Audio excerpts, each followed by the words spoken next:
Le craquement des feuilles mortes sous le pas pressé brisa le silence du champ de blé. Des mains tremblantes serraient un panier en osier usé. Chaque épi de blé tombant dans le récipient semblait résonner dans la poitrine de la femme. Élodie déglutit. Sa gorge était âpre et sèche. Elle avait 29 ans, mais la fatigue gravée sur son visage la faisait paraître bien plus âgée. Elle portait une robe en toile rustique, décolorée par le temps et tachée par la poussière des chemins interminables. La faim était un ennemi cruel qui ne lui accordait aucune trêve. Elle avait essayé de l'ignorer pendant des jours. Elle buvait l'eau des ruisseaux sombres pour tromper son estomac vide, mais la vue de ces rangées vertes, hautes et remplies de nourriture fut une tentation trop grande pour son corps épuisé. Elle pensa que personne ne remarquerait l'absence de quelques épis dans un endroit si vaste. Elle s'accroupit davantage, essayant de dissimuler sa présence parmi les hautes tiges. Sa respiration était allaitante, courte, et une sueur froide perlait sur son front pâle. À quelques mètres de là, Antoine marchait d'un pas ferme. C'était un homme de 41 ans, aux épaules larges et au regard serein forgé par le soleil. Il connaissait chaque recoin de ses terres comme les lignes de ses propres mains. Il avait dédié toute sa vie à bâtir ce domaine. La solitude était sa seule et fidèle compagne depuis bien trop longtemps. Son manoir était grand, silencieux et rempli de pièces vides qui accumulaient poussière et souvenirs. Un bruit inhabituel attira soudain son attention. Ce n'était pas le pas léger d'un petit animal cherchant refuge. C'étaient des mouvements maladroits, lourds, accompagnés par le craquement violent des tiges vertes qui se brisaient sans ménagement. Antoine ajusta le bord de son chapeau de feutre et se dirigea vers la source du son. Ses bottes foulaient la terre molle avec assurance et domination. Il ne ressentait pas de peur, seulement une profonde curiosité de savoir qui osait s'introduire sur ces terres. En écartant de grandes feuilles rugueuses, il la vit. L'image le laissa paralysé un instant de pur désarroi. Ce n'était pas un voleur dangereux, ni un intrus menaçant cherchant à faire du mal. C'était une petite femme recroquevillée, serrant un panier à moitié plein de blé. Quand elle sentit l'imposante présence derrière elle, elle sursauta brusquement. Le panier s'inclina brusquement, et plusieurs épis roulèrent lourdement sur le sol. Les yeux d'Élodie s'ouvrirent démesurément. La terreur absolue s'empara de chaque cellule de son corps fragile. Elle recula d'un pas, trébuchant sur ses propres pieds nus et sales. « Excusez-moi, monsieur, je vous en supplie », balbutia-t-elle d'une voix brisée par la panique. « Je n'ai rien mangé depuis des jours. Quand j'ai vu votre plantation, j'ai pensé que quelques épis ne vous manqueraient pas. » Ses mains, couvertes de terre humide, se joignirent devant sa poitrine dans un geste instinctif de supplication. Elle s'attendait à des cris furieux. Elle s'attendait à ce qu'il la prenne par le bras et appelle les autorités sans pitié. Elle était tragiquement habituée à la dureté du monde. Mais Antoine ne leva pas la voix. Ses yeux sombres parcoururent la robe déchirée, les pieds nus et le visage pâle et émacié de la femme. Il vit la peur authentique qui la faisait trembler de la tête aux pieds, comme une feuille sur le point de tomber. Il ne vit pas une délinquante opportuniste, il vit un être humain poussé à la limite absolue par le désespoir. Un nœud étrange, douloureux et inconnu se forma dans la gorge de l'homme solitaire. « Vous n'avez pas besoin de voler », dit Antoine d'un ton étonnamment doux et grave. « Personne ne devrait avoir faim en ayant de la nourriture si près. Laissez ce panier par terre, s'il vous plaît. » Élodie hésita une fraction de seconde. Son instinct de survie lui criait de fuir vers l'épaisseur, mais ses jambes ne lui répondaient pas. Lentement, vaincue, elle posa le panier et laissa tomber ses bras le long de son corps, en signe de défaite. « Venez avec moi au manoir », continua Antoine, en montrant le chemin de terre de sa main ouverte. « Je vous donnerai quelque chose à manger qui ne soit pas cru. Quelques épis de blé dur ne suffisent pas pour reprendre les forces que vous avez perdues. » La femme le regarda incrédule, cherchant la tromperie sur ses traits. Était-ce un piège cruel ? Les propriétaires terriens n'étaient généralement pas aimables avec les intrus affamés. Cependant, dans le regard de cet homme de 41 ans, il n'y avait qu'un calme profond et désarmant. Si vous appréciez ces histoires pleines d'humanité et d'empathie, je vous invite à vous abonner à la chaîne d'Histoire Narrée. Votre soutien nous aide immensément à continuer à raconter des récits qui touchent l'âme et nous font réfléchir. Élodie fit un pas hésitant en avant. Antoine se retourna et commença à marcher lentement, lui laissant l'espace nécessaire pour ne pas se sentir acculé. Elle le suivit à une distance prudente, craignant toujours qu'il ne change d'avis à tout moment. Le trajet jusqu'au manoir lui parut éternel sous le soleil de l'après-midi. La structure de bois fin et de pierres massives se dressait imposante au bout du sentier bordé de chênes. Il y avait des fleurs aux alentours, mais aux yeux de toute femme, l'absence évidente d'une main soigneuse et méticuleuse était perceptible. Antoine ouvrit la porte en chêne massif et s'écarta avec une courtoisie ancienne. Il lui fit un doux geste de la main pour qu'elle entre la première. L'intérieur de la maison sentait le café torréfié, la cire à bois et le bois de chauffage propre. « Asseyez-vous sur cette chaise près de la table », indiqua-t-il, se dirigeant directement vers la grande cuisine en fer. « Je vais réchauffer de la soupe et couper du pain frais. Mettez-vous à l'aise. N'ayez pas peur. Vous êtes en sécurité. » Elle s'assit exactement sur le bord de la lourde chaise en bois. Elle osait à peine respirer de peur de briser la magie du moment. Elle observait en silence comment cet homme grand et aux mains calleuses se déplaçait dans la cuisine avec familiarité et délicatesse. Le tintement des plats et des casseroles était le seul son vivant dans l'immense et froide maison. Élodie regarda ses propres mains sales sur ses genoux et ressentit une profonde pointe de honte. Elle tenta de nettoyer la poussière de sa jupe inutilement, ne réussissant qu'à étaler davantage la terre. Quelques minutes plus tard, Antoine plaça devant elle une assiette creuse fumante qui dégageait de la chaleur. L'arôme dense du bouillon de poulet aux légumes inonda soudain les sens étourdis de la femme. Il posa également un petit panier de pain blanc et un verre d'eau fraîche. « Mangez lentement », conseilla Antoine en s'asseyant à l'extrémité opposée de la longue table. « Quand l'estomac est vide depuis longtemps, il peut rejeter la nourriture si vous vous dépêchez trop et vous faire sentir plus mal. » Elle prit la cuillère de métal avec des mains encore tremblantes. La première gorgée de soupe chaude fut comme une étreinte compatissante pour son corps épuisé et douloureux. Les larmes retenues pendant des semaines de marche sans but commencèrent à s'accumuler dans ses yeux sans qu'elle puisse les contrôler. Elle pleura en silence, tout en mangeant bouchée par bouchée. Elle pleura de soulagement immense, de honte cuisante et d'une gratitude accablante qui lui oppressait la poitrine. Antoine ne posa aucune question gênante, ni n'exigea d'explication. Il se contenta de l'accompagner en silence, lui offrant sa présence comme une ancre. L'homme remarqua la manière méticuleuse avec laquelle elle ramassait chaque miette de pain tombée sur le bois. Il comprit à l'instant que la vie de cette jeune femme de 29 ans avait été une bataille constante et injuste pour la survie. Il se demanda quelle tragédie l'avait conduite à se retrouver seule et affamée, se cachant dans ses champs de blé. Quand elle eut fini de manger la dernière goutte, Élodie écarta l'assiette vide avec beaucoup de soin. Elle soupira profondément, sentant une chaleur réconfortante dans ses entrailles. La couleur naturelle commençait à revenir timidement sur ses joues auparavant blafardes. « Merci, monsieur », murmura-t-elle, le regard fixé sur la table. « Jamais, de toute ma vie, je n'oublierai ce que vous avez fait pour moi aujourd'hui.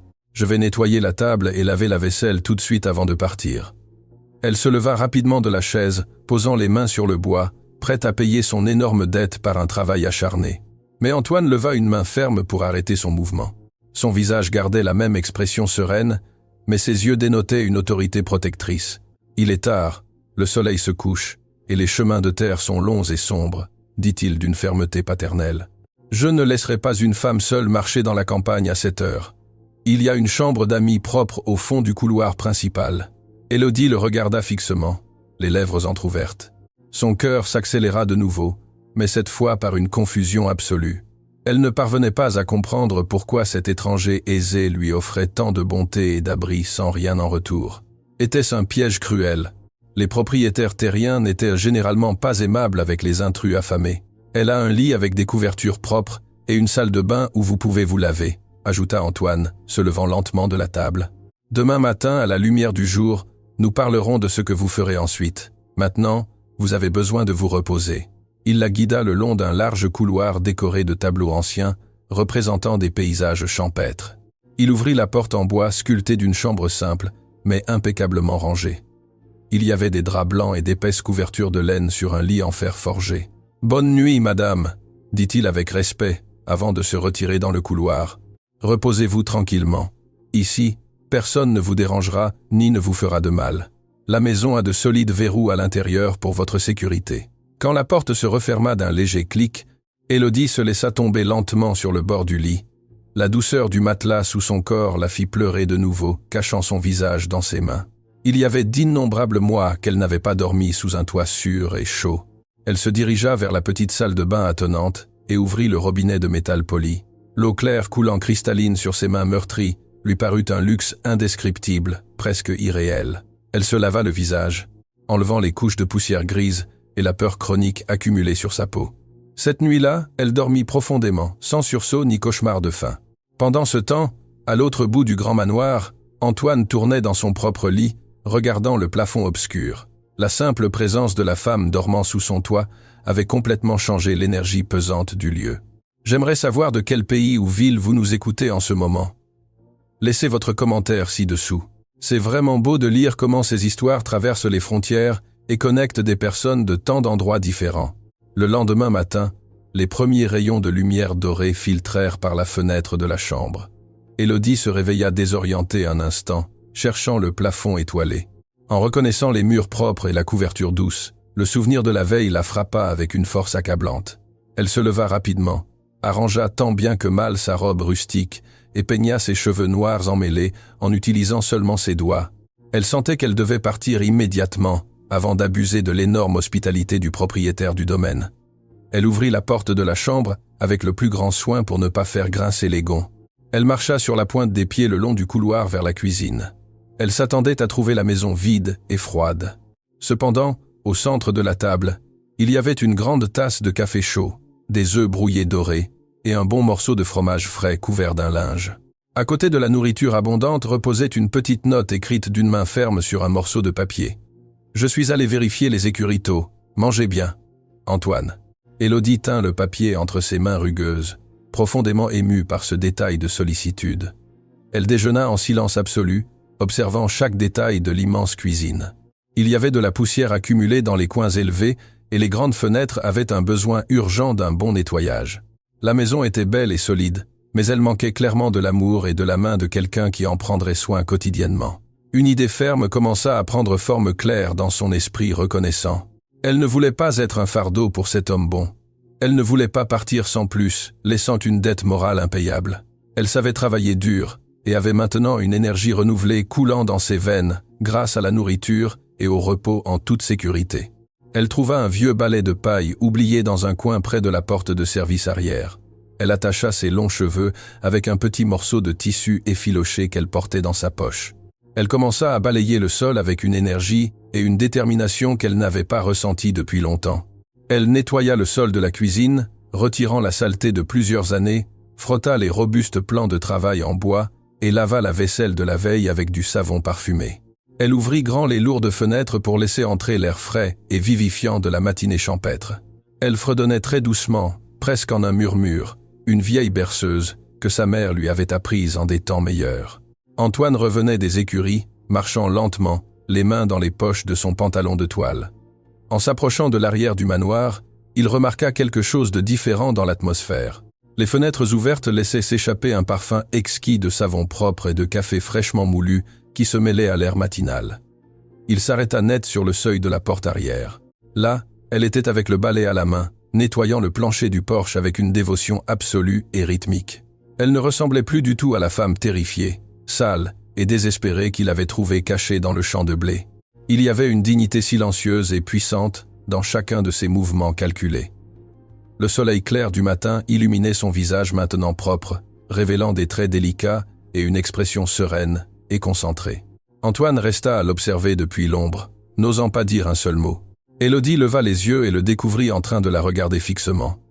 Elle s'arrêta net, sentant un frisson lui parcourir le dos, craignant d'avoir franchi une limite dans la maison d'autrui. Elle serra nerveusement le manche en bois du balai, attendant une réprimande. « Bonjour, monsieur Antoine », dit-elle d'une voix respectueuse et un peu timide. « J'espère de tout cœur que mon audace ne vous dérange pas. Je voulais vous remercier d'une manière digne pour la nourriture et le lit. Et je sais très bien faire les tâches ménagères. » Antoine sourit légèrement, désarmant la tension instantanément. C'était un sourire honnête et chaleureux qui ridait les coins de ses yeux fatigués. Il entra sur le porche d'un pas tranquille et ôta son chapeau de feutre en signe de respect. « Bonjour », répondit-il d'une voix grave. « Cela ne me dérange absolument pas.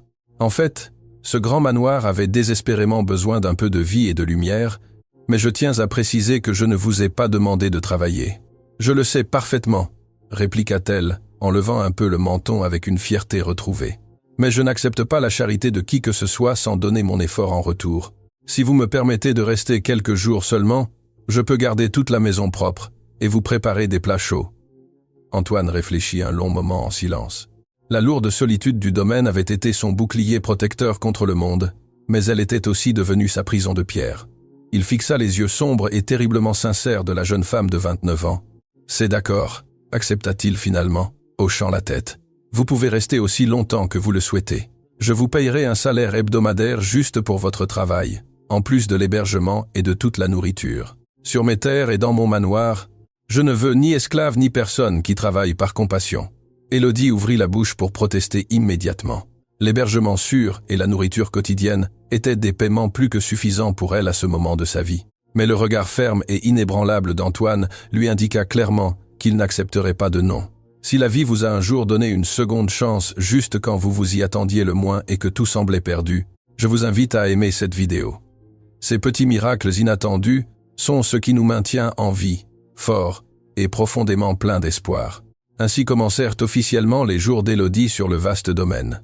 Sa présence constante transforma radicalement l'atmosphère silencieuse du lieu.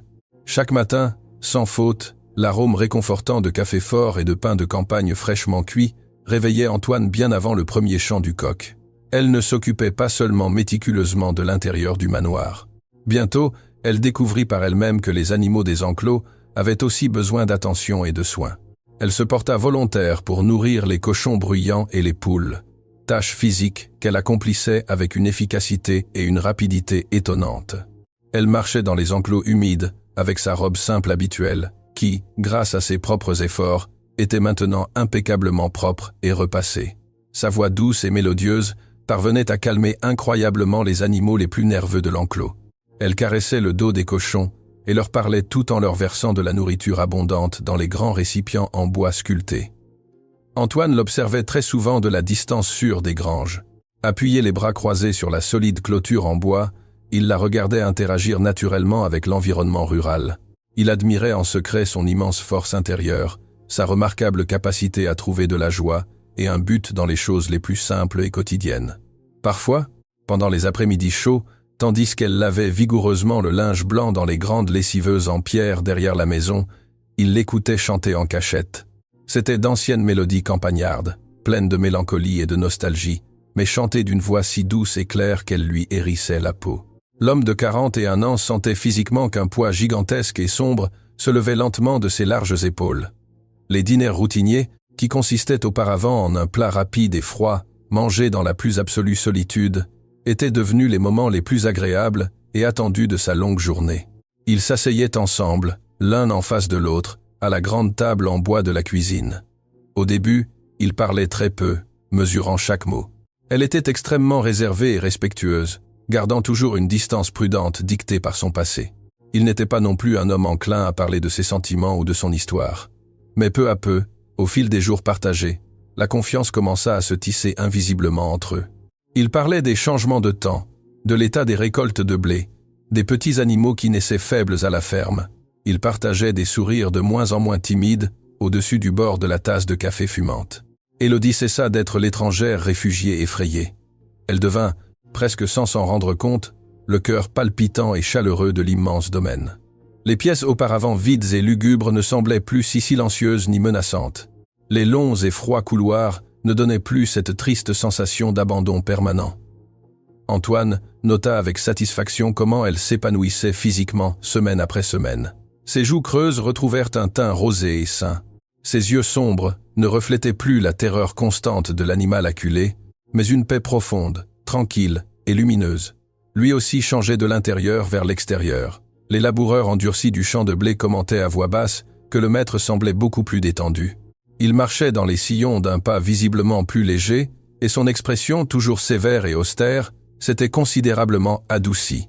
Un dimanche après-midi, tandis qu'elle accrochait méticuleusement des draps blancs à la corde à linge sous le ciel dégagé, Antoine s'approcha d'un pas lent.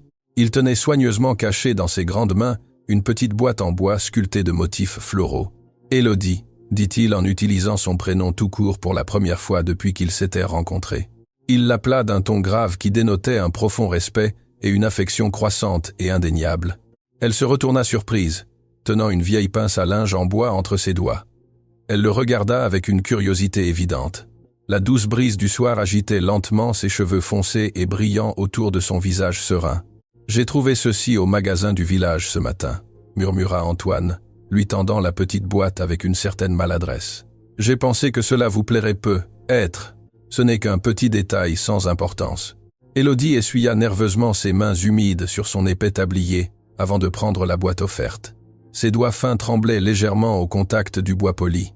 Elle ouvrit le petit couvercle avec le plus grand soin, retenant son souffle.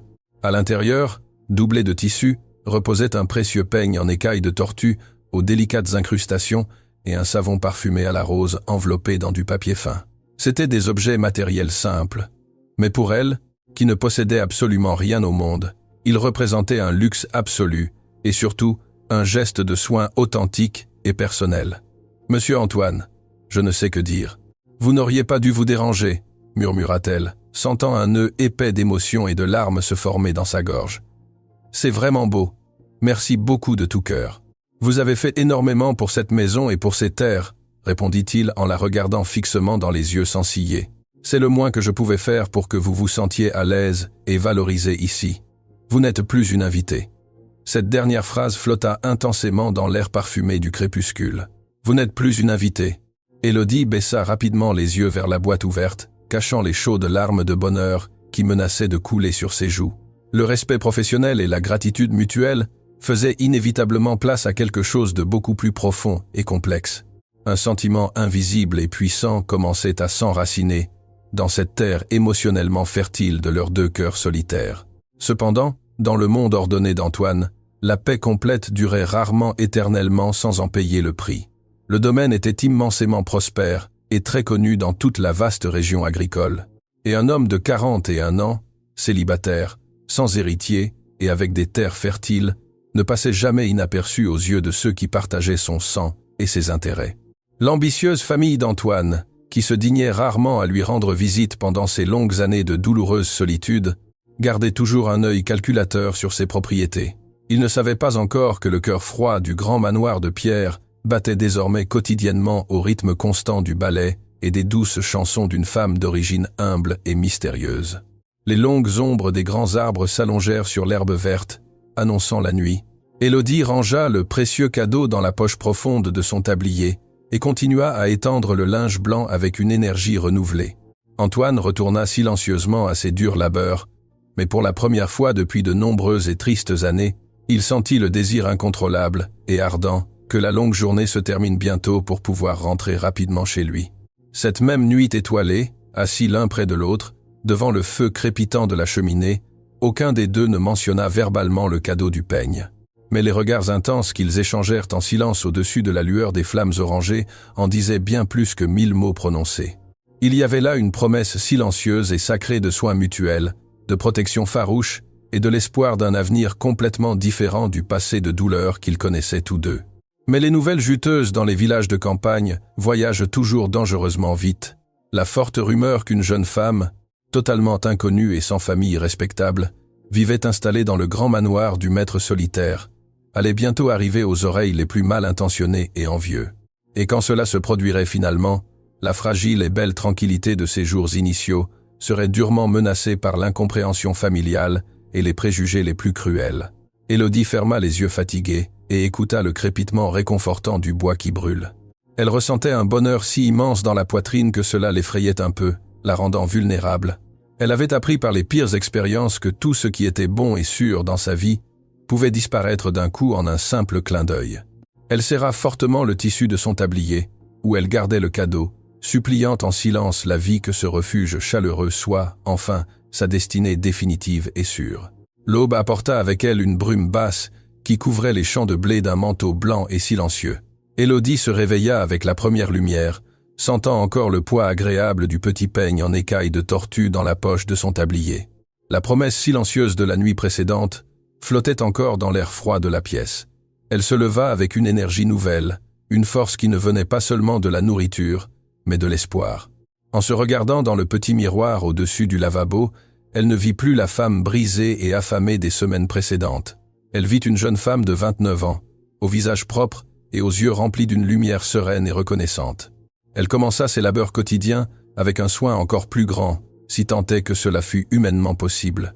L'arôme de café fraîchement moulu et de pain grillé inonda rapidement les couloirs du grand manoir de pierre. Antoine était déjà réveillé, marchant sur le porche avec ses lourdes bottes et son attitude toujours pensive. Quand il entra dans la cuisine, leurs regards se rencontrèrent d'une manière différente, beaucoup plus profonde et consciente. Il n'y avait plus la distance d'un maître compatissant envers une étrangère démunie.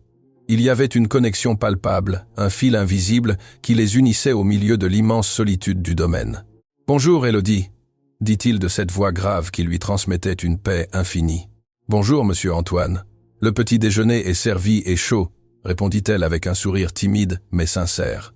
Ils s'assirent à la longue table, partageant le pain et le silence confortable que seules les âmes affines atteignent. Antoine l'observait pendant qu'elle servait le café, remarquant la grâce naturelle de ses mouvements simples. Il se rendait compte que sa maison, auparavant un mausolée de souvenirs froids, était maintenant un véritable foyer plein de vie. Si vous sentez que cette histoire résonne avec vos propres expériences ou celles de quelqu'un que vous aimez, je vous invite à vous abonner à la chaîne. Votre soutien nous permet de continuer à créer ces espaces de réflexion et d'émotions profondes. Les semaines se transformèrent en mois, et le changement dans le domaine était évident pour quiconque y passait. Les rosiers du devant, qui avaient été secs et flétris pendant des années, arboraient maintenant des boutons rouges et pleins de vigueur. Les rideaux de la maison étaient toujours propres, laissant entrer la lumière du soleil qui éclairait les meubles en bois poli. Élodie ne nettoyait pas seulement, mais prenait soin de chaque recoin comme d'un trésor inestimable. Dans les enclos, les animaux semblaient plus dociles et en meilleure santé sous son regard attentif et ses mains douces. Elle chantait en ramassant les œufs frais le matin, et cette mélodie parvenait aux oreilles d'Antoine dans les champs. L'homme de 41 ans sentait que la vie lui avait fait un cadeau inattendu et miraculeux. Il avait accepté son destin d'homme solitaire, uniquement dédié à la terre et au travail acharné. Mais maintenant, l'idée de retourner dans une maison vide lui semblait complètement insupportable. Un vendredi après-midi, Antoine prit une décision qui allait changer le cours de leur vie pour toujours. Il arrêta son cheval devant la grange et marcha d'un pas décidé vers l'arrière du manoir. Élodie était assise sur un banc de bois, égrenant du blé, avec patience et habileté. « Laissez cela un instant, s'il vous plaît. J'ai besoin de vous demander de m'accompagner au village, » dit-il en ôtant son chapeau avec respect. Elle leva les yeux surprise, s'essuyant rapidement les mains sur son tablier blanc. Elle n'avait jamais quitté les limites du domaine depuis ce jour où elle était arrivée affamée et terrifiée.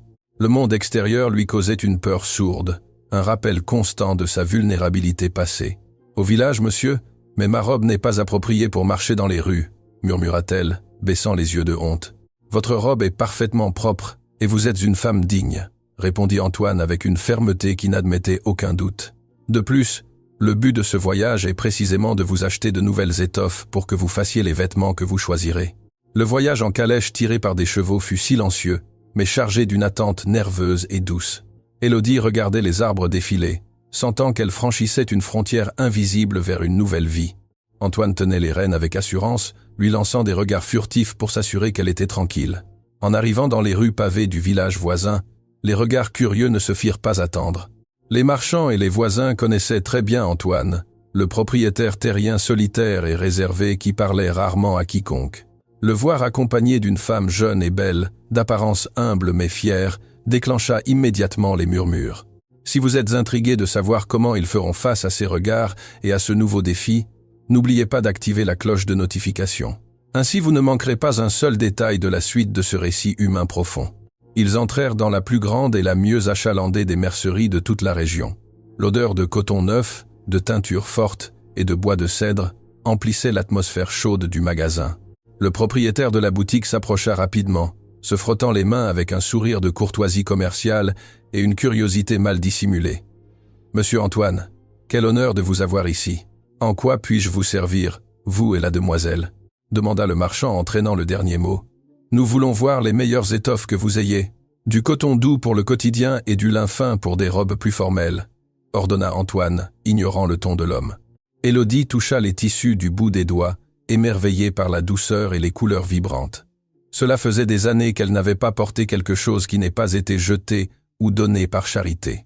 Antoine lui acheta plusieurs mètres de tissu bleu foncé, vert émeraude et un blanc pur qui mettait en valeur la couleur de sa peau. Tandis que le commerçant emballait les achats, un groupe de dames de la bonne société locale murmurait à la porte.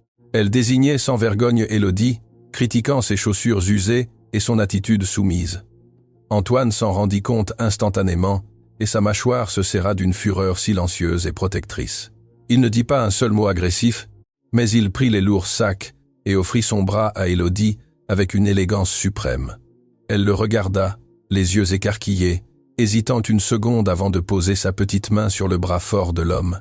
Ils sortirent du magasin la tête haute, laissant les commères sans voix devant une telle démonstration de respect. Ce petit geste de lui offrir le bras fut une déclaration publique qui ne passa inaperçue pour personne dans le village. Antoine disait au monde que cette femme n'était pas sa servante, mais quelqu'un sous sa protection absolue et inébranlable. Pendant le chemin du retour vers le domaine, le silence entre eux avait un poids complètement différent. Je vous invite à laisser en commentaire si quelqu'un vous a déjà défendu publiquement sans utiliser un seul mot, juste par un geste de loyauté. C'est beau de lire comment le respect et l'attention se manifestent dans la vie réelle. Cette nuit-là, après un dîner tranquille, Antoine ne se retira pas dans son bureau comme il avait l'habitude de le faire pour consulter les livres de comptes. Il resta dans la cuisine, observant comment elle rangeait les tasses et nettoyait la table en bois avec des mouvements rythmiques. Il y avait une tension électrique dans l'air, une anticipation qui faisait battre leur cœur un peu plus vite. « Élodie » commença-t-il, se levant et s'approchant lentement d'elle, debout près de l'évier. Elle se tourna, s'essuyant les mains avec un torchon propre, sentant soudain l'air lui manquer dans les poumons. Le regard sombre d'Antoine était intense, rempli d'une détermination qui la fit trembler. Mais cette fois, ce n'était pas de peur. « Vous avez redonné vie à cette maison, et sans vous en rendre compte, vous me l'avez aussi redonnée, avoua-t-il, d'une voix rauque et posée.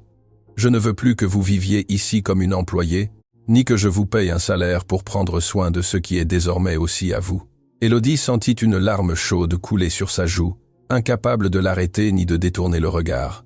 Les paroles de l'homme qui l'avait sauvée de la misère absolue résonnaient comme un rêve dont elle craignait de se réveiller brusquement. « Je veux vous demander de devenir ma femme, Élodie, » continua-t-il, prenant ses petites mains rugueuses entre les siennes. « Je veux vous donner mon nom, ma protection éternelle et la place de respect que vous méritez dans ce monde. » Il n'y eut pas de bague brillante ornée de diamants, ni de promesses exagérées d'amour de contes de fées. Ce fut la proposition brute, honnête et profonde d'un homme mûr qui offrait sa vie entière en garantie. Elle serra les mains d'Antoine avec force, sanglotant doucement tout en hochant la tête encore et encore. « Oui, monsieur Antoine, ce serait un honneur pour moi d'être votre femme et de prendre soin de vous pour la vie, » répondit-elle, d'une voix brisée par l'émotion pure. Les jours qui suivirent la proposition furent les plus heureux que le manoir de pierre ait connu depuis des décennies. Élodie confectionna ses propres robes avec les nouveaux tissus, montrant une habileté incroyable avec l'aiguille et le fil.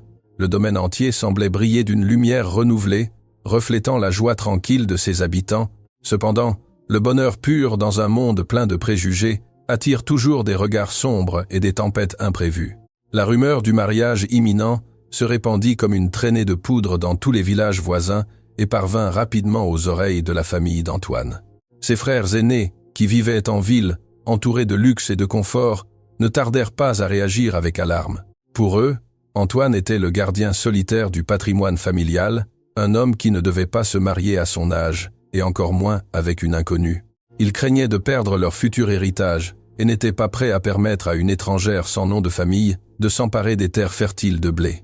Ils planifièrent une visite urgente, convaincus qu'ils devaient ouvrir les yeux à leur frère cadet, naïf et isolé. Partagez cette histoire avec cette personne spéciale qui sait à quel point il est difficile de protéger le bonheur lorsque d'autres tentent de le détruire. Parfois, les plus grandes batailles se livrent au sein de notre propre cercle. Un après-midi nuageux, tandis qu'Élodie nourrissait les cochons à l'arrière, elle entendit un bruit inhabituel et fort. C'était le son de roues lourdes et de chevaux trottant rapidement sur le chemin principal menant au domaine. Elle s'essuya les mains sur sa nouvelle robe bleue et se dirigea avec curiosité vers l'avant de la propriété. Une calèche sombre et élégante, tirée par 4 chevaux de race, s'arrêta, soulevant un nuage de poussière grise devant le manoir. 3 personnes en vêtements coûteux, chapeaux raffinés et expressions dures de supériorité marquée en descendirent. C'étaient 2 hommes mûrs et une femme au regard froid qui observèrent la maison avec l'air de propriétaires exigeants. Antoine sortit rapidement sur le porche, s'essuyant les mains tachées de terre sur son pantalon de toile résistante. Son visage se durcit immédiatement en reconnaissant ses frères qu'il n'avait pas vus depuis plus de 5 longues années. Il savait parfaitement pourquoi ils venaient et quel genre de poison ils apportaient avec eux. « Frère », salua Antoine d'une voix tendue, sans descendre les marches du porche pour les accueillir. « À quoi dois-je l'honneur inattendu de cette visite sans préavis ?» La femme plus âgée, sa sœur Éléonore, s'avança avec un sourire qui n'atteignit pas ses yeux calculateurs. « Elle portait une robe de soie sombre et un éventail fermé à la main qu'elle utilisait pour désigner les choses avec mépris. « Nous venons voir comment tu vas, Antoine. Des nouvelles très préoccupantes nous sont parvenues jusqu'à la ville concernant ton état mental et tes décisions, » dit Éléonore d'un ton acéré. À cet instant précis, Élodie apparut au coin de la maison, s'arrêtant net en voyant la scène. Les trois frères tournèrent lentement la tête pour fixer leur regard critique et impitoyable sur elle. Ils la scannèrent de la tête aux pieds, évaluant son origine humble, sa posture et la place qu'elle occupait dans cet environnement. « Alors c'est vrai », murmura l'un des frères, laissant échapper un rire court et chargé d'un mépris absolu. Le grand Antoine, l'homme de pierre, trompé par une simple femme ramassée dans la rue qui cherche un toit gratuit. Les mots furent comme des coups de fouet invisibles sur le visage d'Élodie, la faisant reculer instinctivement d'un pas. La chaleur de la honte lui monta au cou, lui rappelant soudain son passé de faim et ses pieds nus dans la poussière. Elle sentit que la belle robe bleue qu'elle portait lui allait soudainement trop grand et lui semblait étrangère. « Assez !» ordonna Antoine d'un rugissement sourd qui résonna dans les épais murs de pierre du manoir. « Je ne permettrai pas que vous manquiez de respect à ma future épouse sur ma propre terre. Entrez si vous voulez parler, mais pesez très bien vos mots. S'il vous plaît, n'oubliez pas d'aimer cette vidéo. Votre soutien nous aide à donner une voix aux histoires de dépassement où le véritable amour affronte la cruauté des préjugés humains. » L'atmosphère dans le salon principal était suffocante, dense et chargée d'une hostilité que l'on pouvait couper au couteau. Élodie resta debout près de la porte de la cuisine, refusant de s'asseoir à côté de ces étrangers qui la haïssaient sans la connaître. Antoine resta debout près de la grande cheminée éteinte, les bras croisés et la mâchoire serrée avec force. « Antoine, tu dois te raisonner », commença Éléonore, s'asseyant dans le meilleur fauteuil du salon sans demander permission. « Cette femme est une profiteuse. Elle a vu un homme mûr, seul et avec de l'argent, et elle a très bien joué ses cartes sales. »« Vous ne savez absolument rien d'elle, Éléonore, » répondit-il avec une froideur extrême. « Elle est arrivée ici sans rien demander. Elle a travaillé comme personne ne l'a fait dans cette maison et a apporté la paix dans ma vie. Elle a apporté un piège, » interrompit le frère aîné en frappant la petite table du poing fermé et le visage rouge de colère. « Tu crois qu'elle se soucie de toi ? Elle ne se soucie que de tes hectares de blé, de tes comptes bancaires et du nom de famille que tu tentes de lui offrir. » Chaque mot prononcé était un poignard empoisonné, dirigé directement vers le cœur fragile d'Élodie. Les doutes, qui avaient toujours dormi au fond de son âme blessée, commencèrent à se réveiller violemment. Et s'ils avaient raison, et si elle abusait de la bonté d'un homme bon, uniquement par besoin de survie? Elle ne savait pas qui j'étais ni ce que j'avais quand je l'ai trouvé mourant de faim dans mes champs, défendit Antoine avec férocité. Son cœur est plus pur que le vôtre réuni, vous qui ne venez ici que pour veiller sur votre héritage convoité. Tu le regretteras, mon frère, siffla Éléonore, se levant lentement avec une expression de mépris absolu. La société entière te tournera le dos. Tu seras la risée de la région pour avoir épousé une morte de faim qui volait tes épis. Le silence qui suivit cette déclaration fut lourd, douloureux et assourdissant dans le grand salon au haut plafond. Élodie sentit que le monde entier s'effondrait autour d'elle avec une lenteur insupportable. Les larmes lui brûlaient les yeux, mais elle se força à n'en verser aucune devant ces personnes cruelles. Elle regarda Antoine, voyant l'énorme tension sur ses épaules et la guerre qu'il livrait pour la défendre contre son propre sang. Elle comprit à cet instant de douleur lucide que sa présence allait détruire la seule personne qui lui avait montré de la pitié. L'amour immense qu'elle ressentait pour lui exigeait d'urgence, et cruellement qu'elle le libère de ce lourd fardeau social. Les frères sortirent du manoir en tapant du pied, menaçant d'utiliser des avocats pour déclarer Antoine incapable et protéger le domaine. La calèche s'éloigna enveloppée dans le même nuage de poussière grise, laissant derrière elle une atmosphère toxique et dévastatrice. Élodie resta seule sur le seuil de la porte, regardant l'horizon sombre tout en prenant la décision la plus difficile et la plus douloureuse de toute sa vie. La poussière grise, soulevée par la lourde calèche, mit de longues et interminables minutes à se déposer sur le chemin de terre sèche. Élodie restait complètement immobile sur le seuil de la porte principale, en bois sculpté. Ses petites mains serraient avec une force énorme le tissu bleu de sa nouvelle robe, cherchant une ancre au milieu de la tempête. Elle sentait son cœur battre avec une violence douloureuse et creuse contre ses côtes fragiles. Antoine s'approcha d'elle lentement depuis l'intérieur du salon silencieux et froid. Ses pas étaient très lourds et lents. Il portait de manière évidente l'immense tension de la brutale confrontation familiale qui venait de se produire sous son propre toit. Il s'arrêta à ses côtés, appuyant une épaule contre le cadre de la porte, regardant lui aussi vers l'horizon vide où ses frères avaient disparu. Le silence entre les deux était épais, blessant et extrêmement froid. C'était un silence très différent du silence confortable et chaleureux des jours précédents, près de la cheminée allumée. Antoine tendit une grande main rugueuse pour toucher l'épaule tendue de la femme.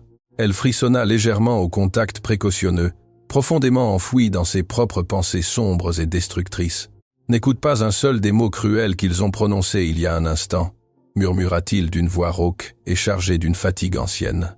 « Ils ne connaissent pas le véritable amour ni la loyauté honnête. Ils ne connaissent que l'ambition démesurée pour la terre, les titres et l'argent des banques. » Élodie hocha lentement la tête, n'osant pas le regarder directement dans les yeux sombres.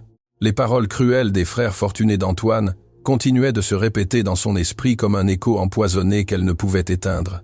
Il l'avait traitée de profiteuse, d'astucieuse, de voleuse et d'opportuniste de la pire espèce. Il lui avait reproché son passé de faim constante et sa misère absolue, sans aucune pitié. « C'est ta véritable maison, et absolument personne ne te fera partir d'ici tant que je respirerai », continua l'homme de 41 ans avec une fermeté de fer massif. « Demain matin à la première heure, nous irons ensemble au village pour parler au curé de l'église. Nous nous marierons le plus vite possible, sans se soucier le moins du monde de ce que dira ou tentera de faire ma famille. Si vous sentez que le véritable amour exige toujours d'affronter les pires préjugés de la société, je vous invite à vous abonner à la chaîne. Votre précieux soutien nous permet de continuer à partager ces histoires humaines profondes qui touchent le fond de l'âme. » Le dîner de cette nuit fatidique fut un événement sombre et douloureusement silencieux dans le grand manoir. Élodie prépara un copieux ragoût de viande avec des légumes frais du potager, mais aucun des deux ne toucha même un morceau. Les grandes assiettes fumantes restèrent intactes sur la lourde table en bois de la cuisine campagnarde. Antoine tentait de forcer des sourires rassurants qui n'atteignaient en aucun cas ses yeux tristes et préoccupés. Il parlait des futures récoltes de blé doré et des beaux aménagements qu'ils feraient ensemble dans le manoir avant l'hiver. Il voulait désespérément construire un mur solide de paroles optimistes pour éloigner la douleur intense de l'après-midi. Mais la jeune femme de 29 ans pouvait à peine entendre ces nobles plans d'avenir partagés. Son esprit agile était occupé à élaborer en silence un plan beaucoup plus triste, solitaire et désespéré. Elle savait parfaitement dans son cœur que si elle restait dans le domaine, la famille rancunière d'Antoine ne le laisserait jamais vivre en paix un seul jour de sa vie. Il le traînerait sans pitié devant les sales tribunaux de la ville, ternirait irrémédiablement sa bonne réputation et l'isolerait complètement de la société rurale qu'il respectait tant. Elle ne pouvait en aucun cas permettre que l'homme bon qui lui avait sauvé la vie perde tout par sa faute. L'amour immense et pur qu'elle ressentait pour lui exigeait d'elle le plus grand et le plus cruel sacrifice de sa brève existence. Lorsque l'ancienne horloge à pendule du couloir obscur sonna fortement minuit, Antoine se retira finalement dans sa grande chambre. Il lui donna un baiser très doux sur le front pour lui dire bonne nuit, lui promettant à l'oreille que tout serait résolu et bien au lever du jour. Élodie attendit assise dans l'obscurité totale de la cuisine jusqu'à entendre le son de sa respiration profonde et régulière à travers les murs de pierre. Elle marcha sur la pointe des pieds dans le couloir froid, sentant que chaque pas invisible lui déchirait l'âme un peu plus profondément. Elle entra dans sa petite chambre propre, celle qui avait été son seul refuge sûr pendant ces derniers mois magiques et heureux. La lumière argentée de la pleine lune entrait directement par la fenêtre ouverte, éclairant le lit parfaitement fait avec des draps blancs. Elle n'alluma aucune lampe à huile pour ne pas attirer l'attention ni briser le silence sépulcral de la maison endormie. Elle retira avec une lenteur pleine de révérence et de douleur la belle robe bleue qu'Antoine lui avait achetée avec fierté au village. Elle la plia avec un soin extrême sur ses genoux, lissant chaque pli du nouveau tissu avec ses mains tremblantes et froides. Elle la plaça avec la plus grande délicatesse sur le lit, à côté des autres vêtements propres qu'elle avait elle-même confectionnés durant ses jours de paix. Puis elle ouvrit le tiroir inférieur de la petite armoire en chêne verni. Là, cachée au fond le plus sombre, elle gardait la vieille robe râpée avec laquelle elle était arrivée en suppliant dans l'immense domaine. Le tissu rêche et très usé lui égratigna la peau propre et soignée lorsqu'elle le remit sur ses épaules tombantes. L'odeur âcre de poussière sèche et de longs chemins semblait imprégnée pour toujours dans ses fils faibles et cassés.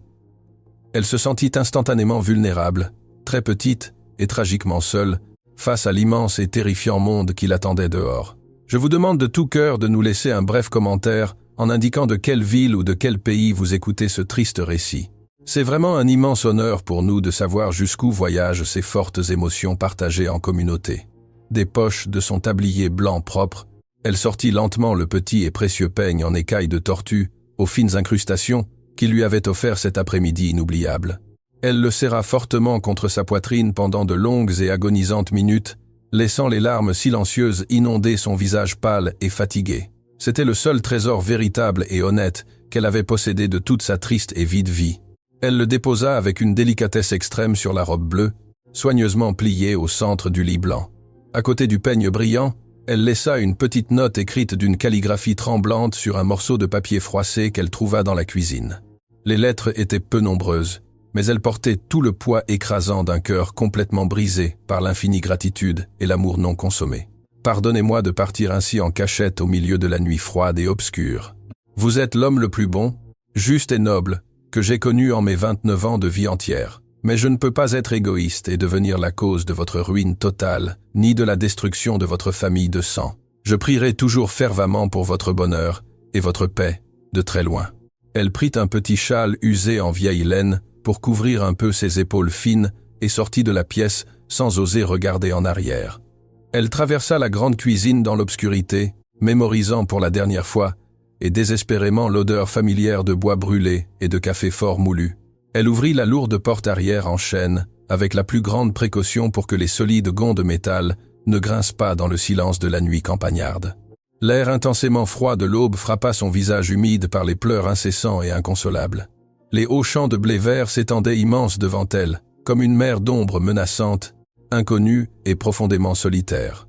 Elle commença à marcher lentement sur le même sentier étroit de terre sèche par lequel elle était arrivée des mois auparavant, fuyant la faim. Chaque pas forcé qui l'éloignait du grand manoir de pierre était une petite et douloureuse mort en son être blessé. Elle sentait de manière réelle et physique qu'elle laissait la moitié vitale de sa propre âme enfermée pour toujours entre ces solides murs protecteurs. Mais la détermination farouche de protéger Antoine de la méchanceté du monde était bien plus forte que sa propre peur de mourir de faim à nouveau dans les fossés. Elle marcha pendant de nombreuses heures interminables, sous la lumière pâle et froide des étoiles indifférentes du ciel rural. Le froid nocturne engourdissait douloureusement les orteils de ses pieds nus, et la rosée glaciale de l'aube imprégnait complètement le bas de sa robe déchirée. Elle n'avait absolument aucune destination fixe en tête. Elle savait seulement qu'elle devait s'éloigner le plus rapidement possible de ces terres riches et de cet amour impossible. Si vous avez déjà pris une décision terrible qui vous a brisé le cœur en 1000 morceaux, mais que vous saviez au fond que c'était la bonne chose à faire, aimez cette vidéo. Il y a une bravoure silencieuse, immense et admirable à renoncer à ce que l'on désire le plus pour le simple et pur bien de l'autre.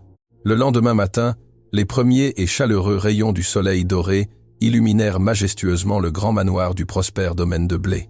Antoine se réveilla avec une sensation extrêmement étrange et suffocante, lui oppressant la poitrine forte et large. Il n'entendit pas le son familier et réconfortant du vieux balai balayant rythmiquement le porche en bois, ni le tintement joyeux des tasses se préparant dans la vaste cuisine. Il se leva rapidement de son immense lit, pressentant avec terreur que quelque chose de terrible et d'obscur s'était produit dans la quiétude profonde de la nuit. Il marcha précipitamment dans le long couloir, appelant Élodie d'une voix très haute et chargée d'une inquiétude croissante, incontrôlable. L'écho de sa propre voix grave rebondit sèchement sur les murs froids, lui renvoyant un silence terrifiant et absolu qui lui glaça le sang dans les veines. Il arriva presque en courant à la porte de la chambre d'amis et la trouva douloureusement entr'ouverte dans la pénombre du matin. Il poussa le bois d'une main étonnamment tremblante, et le monde entier sembla s'arrêter net autour de lui, le laissant sans air. Le lit était complètement vide, froid et parfaitement rangé, presque comme si aucun être humain n'y avait dormi pendant de longues années d'abandon. Sur l'impeccable dessus de lit blanc, il vit la belle robe bleue parfaitement pliée et le petit peigne en écailles de tortue brillant sous la première lumière faible du matin. Sa respiration forte se coupa net à l'instant, sentant un vide noir et abyssal s'ouvrir sans pitié sous la plante de ses pieds nus.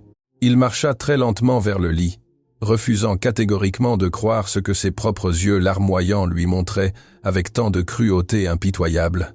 Il prit le morceau de papier froissé avec des doigts maladroits et douloureusement engourdi par la terrible impression soudaine qui lui paralysait le corps.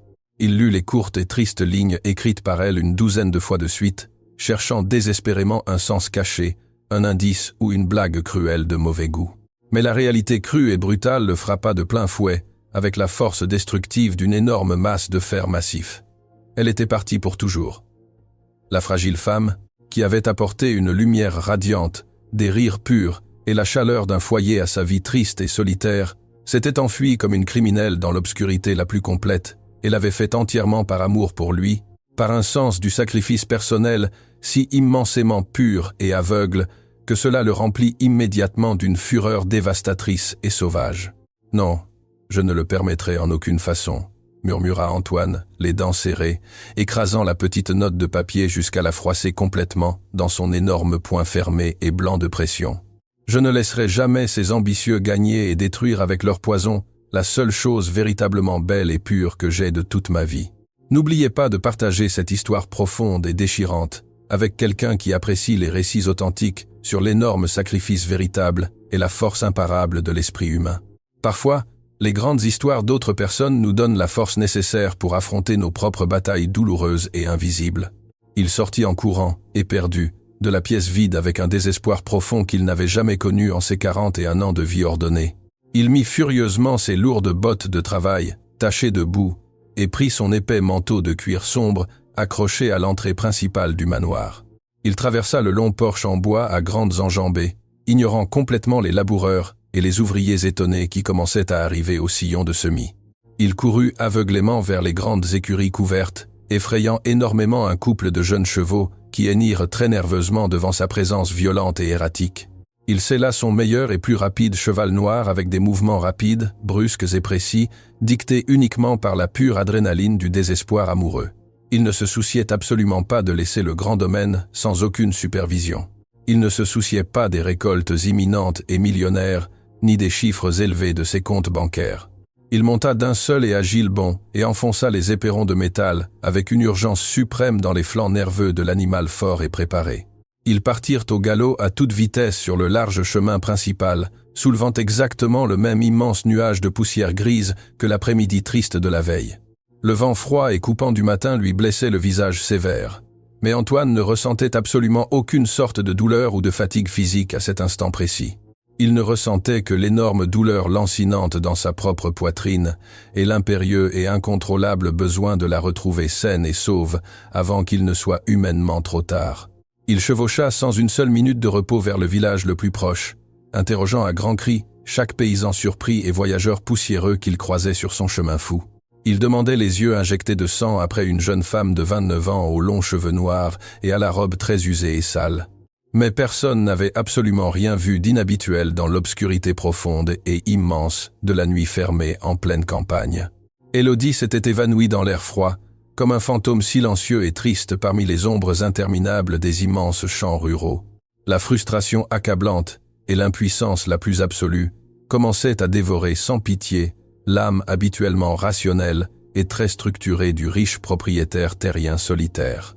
Pendant ce temps, à des kilomètres et des kilomètres de là, la jeune femme épuisée marchait maladroitement au bord d'un chemin dangereux de pierres tranchantes et traîtresses. Le soleil impitoyable du milieu de la matinée commençait à chauffer excessivement ses faibles épaules à peine couvertes par le vieux châle de laine troué.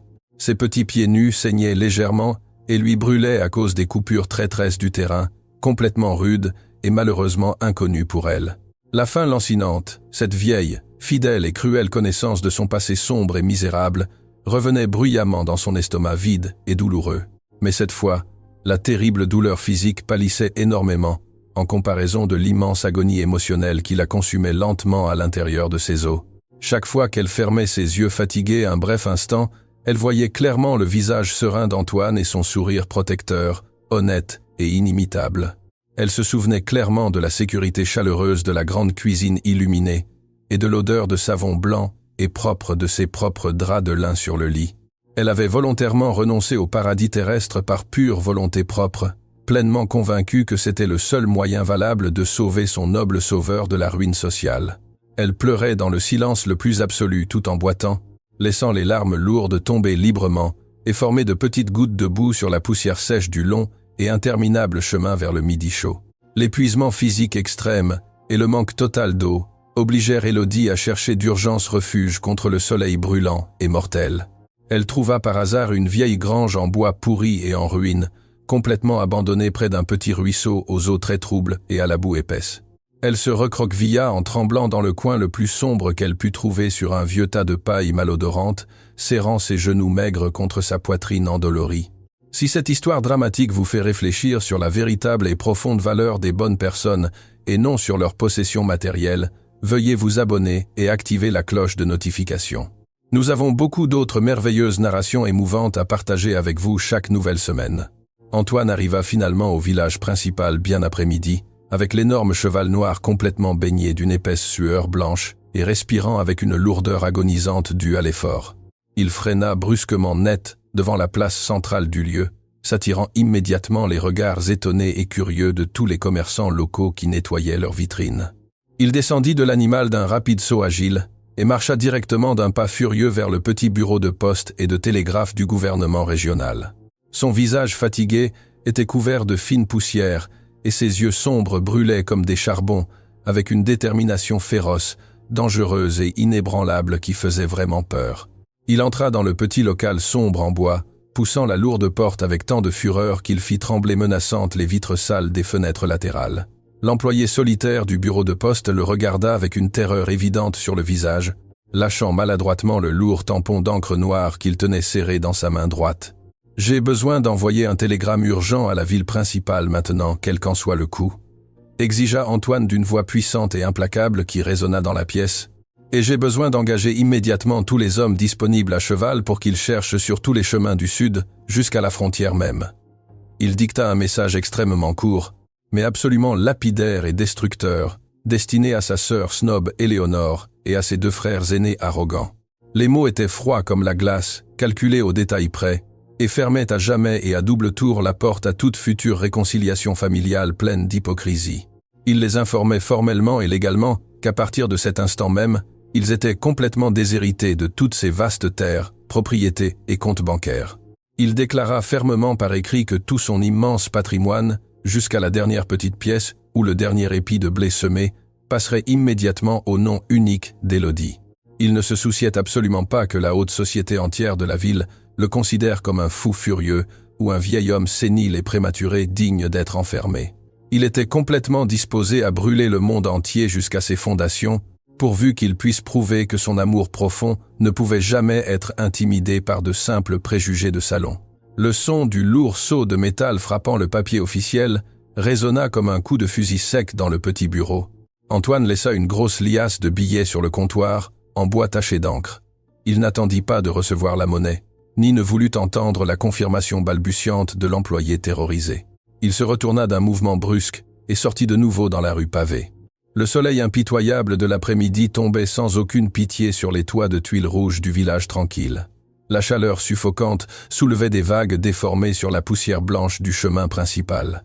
Antoine marcha directement vers la grande place centrale, où les cavaliers et les ouvriers temporaires se réunissaient habituellement pour chercher du travail. Son visage mûr était un masque de pierre impénétrable, mais ses yeux sombres brûlaient d'une urgence mortelle. Il se posta au centre exact de la place et éleva sa voix puissante et grave pour attirer l'attention de toutes les personnes présentes. Les hommes interrompirent leur conversation à moitié et se tournèrent surpris vers le propriétaire terrien solitaire qui ne fréquentait jamais cet endroit. Antoine sortit une autre liasse considérable d'argent de son manteau de cuir et la tint en l'air pour que tous la voient. « J'ai besoin de tous les hommes qui ont un cheval fort et rapide à cet instant même », cria Antoine avec une autorité qui n'admettait aucun refus. « Je cherche une jeune femme de 29 ans, mince, aux cheveux noirs et à la robe très usée. Je payerai le triple d'un salaire mensuel à chaque homme qui chevauchera maintenant et une fortune à celui qui la retrouvera saine et sauve. » L'étonnement initial se transforma rapidement en une avalanche de mouvements frénétiques et de cris d'organisation. Les cavaliers coururent vers les poteaux d'attache pour détacher leurs animaux avec une hâte désespérée. Jamais auparavant, dans toute l'histoire de la région, une récompense d'une telle ampleur n'avait été offerte pour une simple recherche à la campagne. Antoine donna des instructions claires et précises, divisant les hommes en petits groupes pour peigner chaque chemin, chaque sentier et chaque bois voisin. Ne laissez pas une seule cabane abandonnée sans fouiller, ni un seul pont sans regarder en dessous, ordonna Antoine en remontant son cheval noir. Demandez à chaque voyageur, à chaque charretier et à chaque paysan qui croise votre chemin.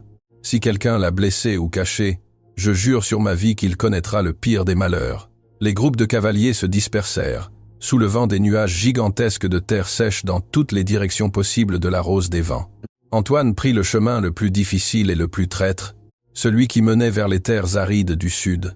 Son cœur battait avec une force incontrôlée, frappant douloureusement contre ses côtes sous la chemise trempée de sueur. La terreur absolue de la perdre pour toujours s'était installée au plus profond de sa poitrine, comme un poison à action lente. Si vous avez déjà ressenti ce désespoir pur de vouloir protéger la personne que vous aimez de tous les dangers du monde, je vous invite à vous abonner à la chaîne.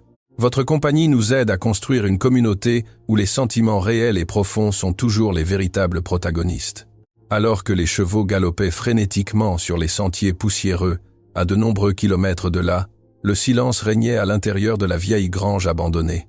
Élodie gisait complètement recroquevillée sur le tas de paille sèche et malodorante dans le coin le plus sombre. La température de l'air avait commencé à monter de manière insupportable sous le toit de tôle rouillée qui la couvrait. La faim lancinante et féroce qu'elle croyait avoir laissée derrière elle pour toujours dans le grand manoir était revenue avec une vengeance terrible. Son estomac vide se tordait de spasmes douloureux qui la faisaient se recroqueviller encore plus sur elle-même. La faiblesse extrême s'emparait rapidement de ses muscles minces, la laissant presque sans force pour ne serait-ce que lever la tête du sol sale. La soif était un tourment bien pire que le manque de nourriture solide. Elle sentait sa gorge complètement râpeuse, couverte d'une poussière invisible qui l'empêchait de déglutir normalement. Elle se souvint du petit ruisseau aux eaux troubles qu'elle avait vu en arrivant chancelante au refuge de bois pourri. Avec un effort surhumain, elle s'appuya sur ses coudes tremblants et commença à se traîner lentement vers la porte cassée de la grange. Chaque mouvement était une véritable agonie pour son corps, meurtri par la longue marche nocturne et le manque de repos réel. Ses mains rugueuses se remplirent de vieilles échardes et de terre sèche, tandis qu'elle avançait centimètre par centimètre sur le sol irrégulier, en terre battue. Quand elle réussit enfin à passer la tête hors de la grange, le reflet du soleil sur l'eau boueuse l'aveugla pendant quelques longues secondes. Elle arriva au bord du ruisseau, respirant avec une difficulté alarmante, et plongea ses mains sales dans le courant lent et tiède.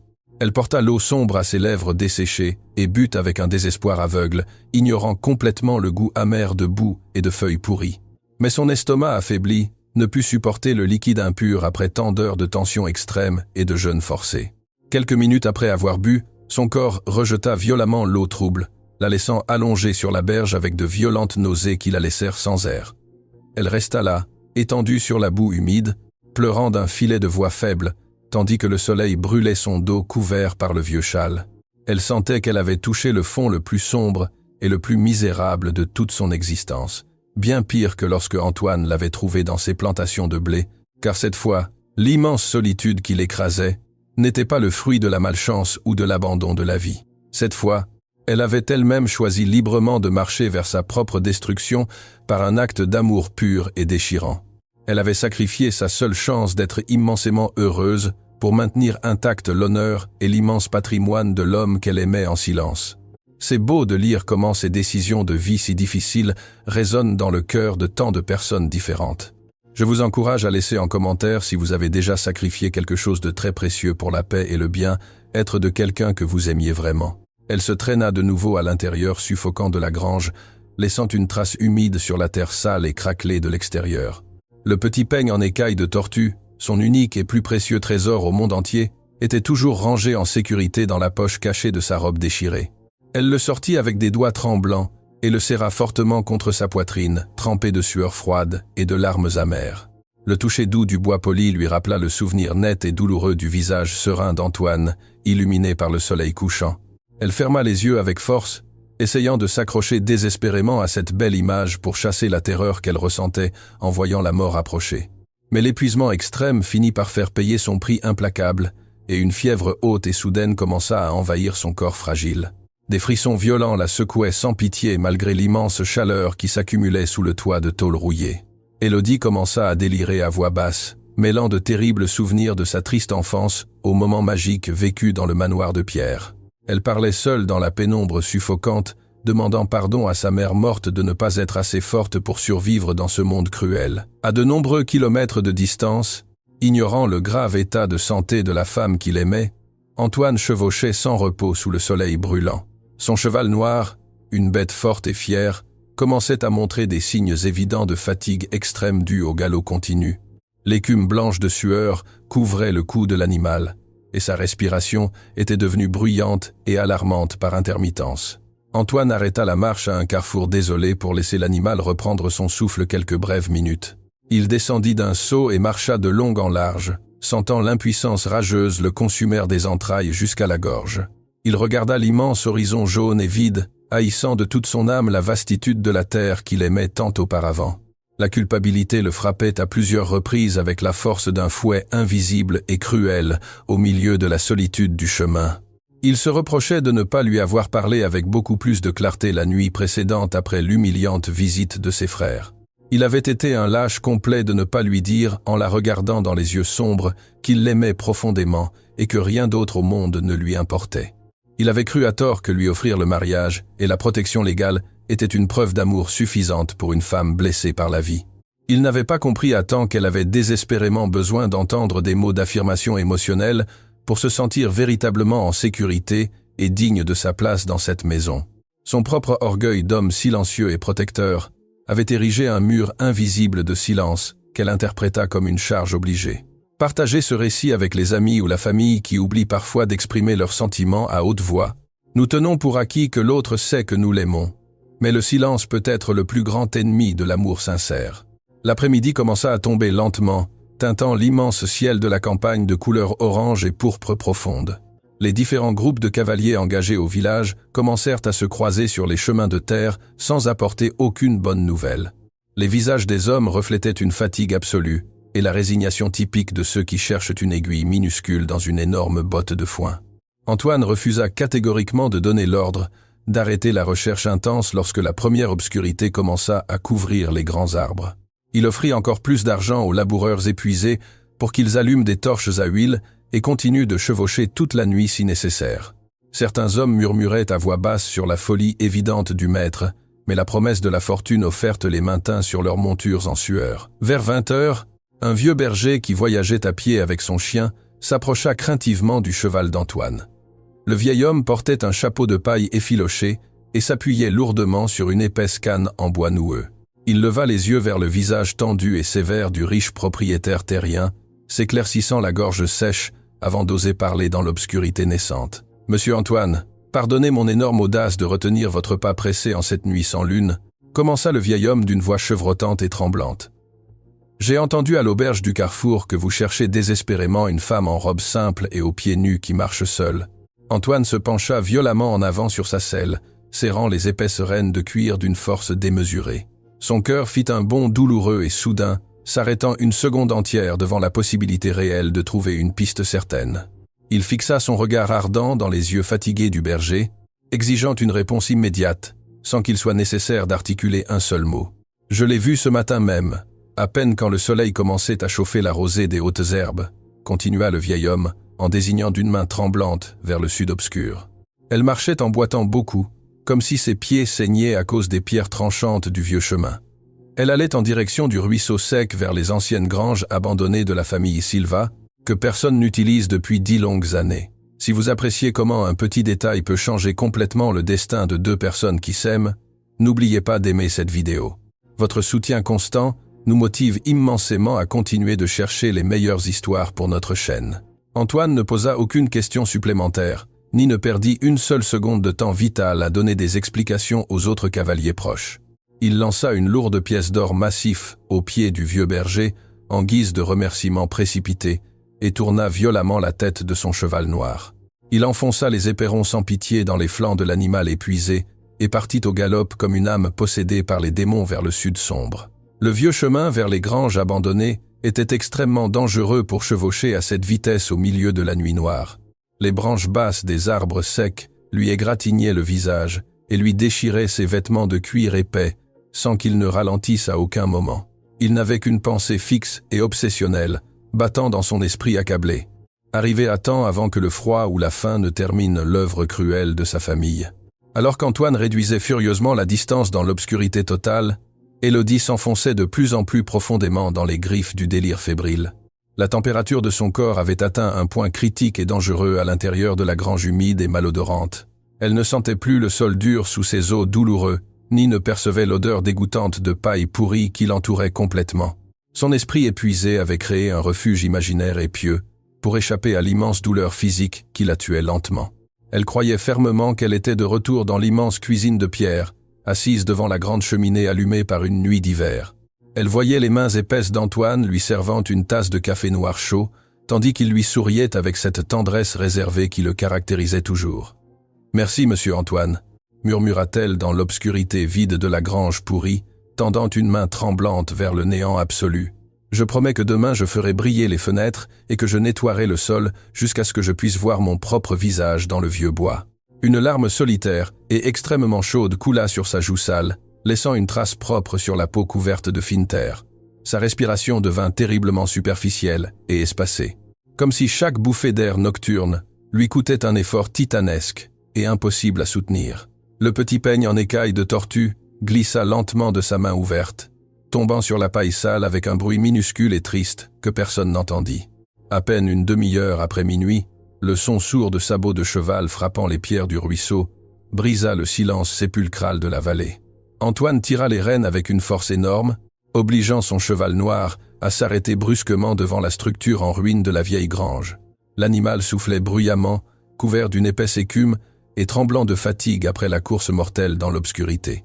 Je vous invite à activer la cloche de notification maintenant. Nous arrivons au moment le plus intense et décisif de ce récit émotionnel, et vous ne voudrez pas manquer une seule seconde de ce qui est sur le point de se produire.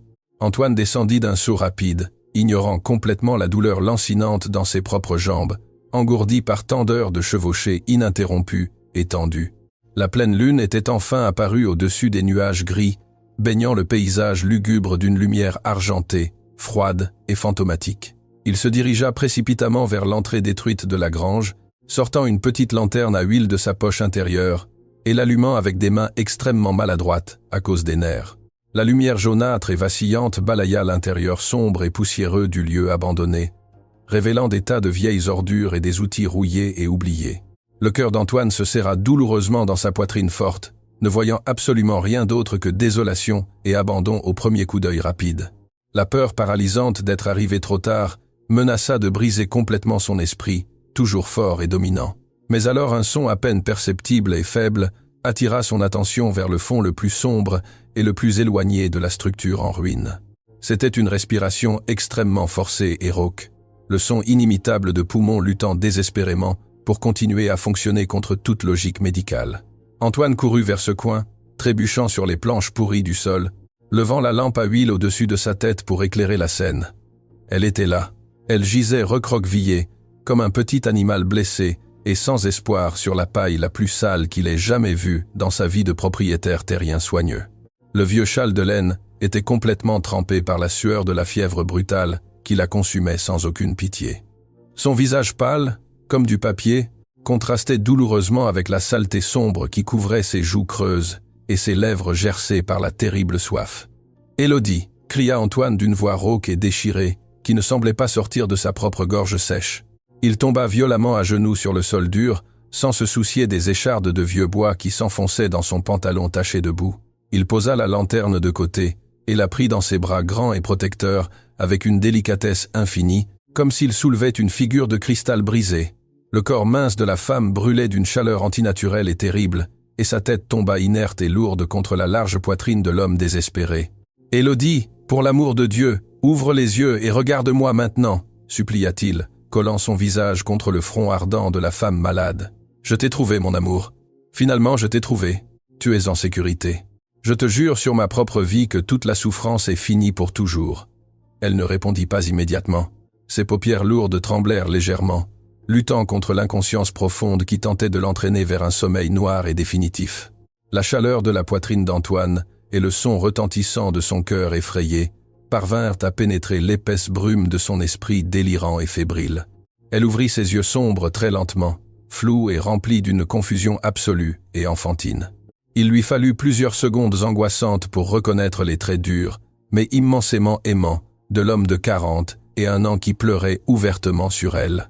Les larmes épaisses et silencieuses d'Antoine tombaient librement sur le visage sale d'Élodie, nettoyant la terre accumulée par la douleur de la fuite solitaire. Elle tenta de lever une main faible pour toucher sa joue mouillée, mais elle n'eut pas la force suffisante pour y parvenir. « Monsieur Antoine », murmura-t-elle d'une voix si fragile qu'elle semblait sur le point de se briser dans l'air froid de l'aube. « Pourquoi êtes-vous venu me chercher jusqu'à cet endroit si sombre?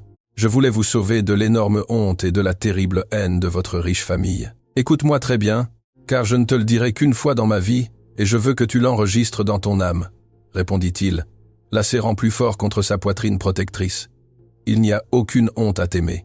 Ma famille n'existe plus pour moi depuis le moment où ils t'ont insulté dans ma propre maison. » Les paroles d'Antoine étaient fermes, absolues, et chargées d'une vérité si profonde et indéniable qu'elles ébranlèrent les derniers restes de peur dans le cœur d'Élodie. Il lui arrangea les cheveux emmêlés et sombres derrière l'oreille, avec des doigts tremblants, essuyant la sueur froide de son front avec la manche de sa chemise. « Je leur ai retiré tout droit à mon héritage cet après-midi même, » continua-t-il sans cesser de la regarder fixement dans les yeux fatigués. « Tout ce que j'ai, absolument toutes mes terres et ma vie entière, t'appartiennent uniquement et exclusivement. Sans toi à mes côtés, mon immense manoir n'est qu'un tas de pierres froides, et mon argent ne sert pas à réchauffer l'âme. » Un sanglot faible mais immensément soulagé échappa des lèvres sèches de la jeune femme de 29 ans. Tous l'énorme sacrifice douloureux, toute la terreur aveugle de la nuit froide et toute l'agonie de la fièvre perdirent leur pouvoir à cet instant précis et sacré. Elle se laissa embrasser complètement, cachant son visage fatigué dans le creux du cou d'Antoine, respirant l'odeur réconfortante de cuir et de cheval qu'il dégageait. Antoine remarqua le petit peigne en écailles de tortue jeté dans la paille sale à côté d'eux. Il le ramassa avec le plus grand soin, en nettoya la poussière en le frottant contre son propre pantalon et le rangea en sécurité dans la poche de son manteau de cuir sombre. Puis il se leva lentement, soulevant dans ses bras le corps fragile et ardent d'Élodie avec une facilité étonnante. Il sortit de la grange lugubre et suffocante en bois pourri, marchant vers la froide lumière de la pleine lune qui éclairait le chemin du retour. Son cheval noir attendait docilement près du ruisseau silencieux, remis de l'énorme effort grâce à l'air nocturne. Antoine savait parfaitement que la véritable bataille pour la survie physique de la femme ne faisait que commencer, mais il ne ressentait plus aucune peur dans son cœur mûr. Il l'avait récupérée du fond de l'abîme. Et maintenant, il ne lui restait plus qu'à la ramener au grand manoir pour lui rendre la lumière et la vie qu'elle avait elle-même semée sur ses terres. Le voyage de retour vers le domaine principal fut une véritable course contre la mort dans l'obscurité la plus absolue. Antoine tenait le corps ardent et fragile d'Élodie d'un bras fort, la serrant contre sa large poitrine. De l'autre main, il guidait les lourdes rênes de cuir de son cheval noir, qui galopait avec les dernières réserves de son immense énergie. Le vent glacial de l'aube fouettait leurs visages sans aucune pitié, mais le feu de la fièvre de la femme semblait faire fondre le froid. Chaque respiration de la jeune femme de 29 ans était un sifflement douloureux et agonisant qui déchirait l'âme du propriétaire terrien solitaire. Antoine lui murmurait des mots d'encouragement profonds à l'oreille, des promesses inébranlables d'un avenir brillant et sûr qu'elle pouvait à peine entendre dans son délire. Il suppliait la vie entière de ne pas la lui arracher maintenant, juste au moment où ils avaient tous deux trouvé le véritable sens de l'existence. Il ressentait une terreur aveugle et paralysante qu'il n'avait jamais éprouvée, pas même dans les pires tempêtes qui menaçaient ses récoltes. Les premiers et timides rayons du soleil se levaient à l'horizon, lorsque l'imposant manoir de pierre apparut enfin en vue. Les laboureurs matinaux arrêtèrent leurs lourdes tâches dans les enclos en voyant le maître arriver dans un état de désespoir si évident. Antoine arrêta le cheval noir devant le porche en bois et descendit d'un saut rapide, sans lâcher à aucun moment la femme malade. Sa voix puissante et rauque résonna dans la cour silencieuse, ordonnant à grands cris à quelqu'un de se rendre immédiatement au village pour chercher le vieux médecin. Si vous croyez fermement que le véritable amour se manifeste dans les moments de plus grande obscurité et de maladie, je vous invite à vous abonner à la chaîne. Votre précieux soutien nous permet de continuer à créer des histoires qui touchent les fibres les plus intimes et sensibles du cœur humain. Il emmena Élodie directement dans la chambre principale du manoir, ignorant complètement le petit lit d'amis qu'elle utilisait habituellement. Il la coucha avec une immense délicatesse sur ses propres draps de lin blanc, lui retirant le vieux châle humide et les chaussures cassées avec des mains tremblantes. Le contraste entre la richesse de la pièce et la misère des vêtements de la femme était un douloureux rappel de tout ce qu'elle avait souffert pour le protéger. Les vieilles servantes du domaine entrèrent en courant avec des bassines d'eau froide et des linges de coton doux. Antoine refusa catégoriquement d'abandonner l'immense chambre au haut plafond. S'asseyant sur une chaise lourde près de la tête du lit, il prenait lui-même les linges humides et les plaçait avec une tendresse infinie sur le front ardent de la femme qu'il aimait follement. Il ne se souciait absolument pas de la fatigue extrême qui engourdissait ses muscles après avoir chevauché sans repos toute la nuit. Le médecin du village arriva plusieurs heures plus tard, épuisé et couvert de la poussière grise du long chemin de terre. Il examina Élodie avec un visage extrêmement grave et préoccupé, écoutant le son congestionné de ses poumons faibles avec ses instruments de métal. Antoine attendait debout près de la grande fenêtre de verre, les poings serrés si fort que ses phalanges étaient complètement blanches. C'est une pneumonie très sévère, aggravée par l'épuisement extrême, le manque de nourriture et une angoisse émotionnelle très profonde, sentencia le médecin en ajustant ses lunettes. Je ne vais pas vous mentir, monsieur Antoine.